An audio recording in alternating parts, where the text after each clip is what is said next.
Well, today is Earth Day, a time set aside to be aware of and to appreciate our environment.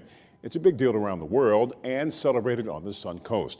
SNN's John Woodruff joining us now with the very latest on the importance of Earth Day. John. Well, Mike, the first Earth Day took place in 1970, and since then it's been celebrated every year. And for those of us who were born later than the 70s, it can be hard to realize the significance of Earth Day and how much progress has been made in cleaning up the environment.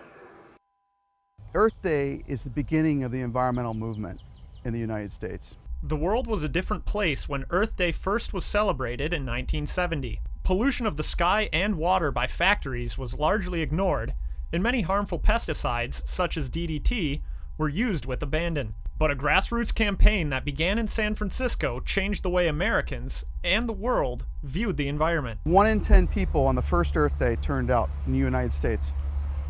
It pushed the federal government to start initiating changes. The Earth Day movement led to the Clean Air Act, the Clean Water Act, and the creation of the Environmental Protection Agency under President Richard Nixon. University of South Florida Sarasota Manatee adjunct professor John Freeman says we've come a long way since the first Earth Day. He also says the environmental concerns that started the movement are magnified today. Think back to 1970, the Earth's population was a lot smaller. It was about 3.7 billion.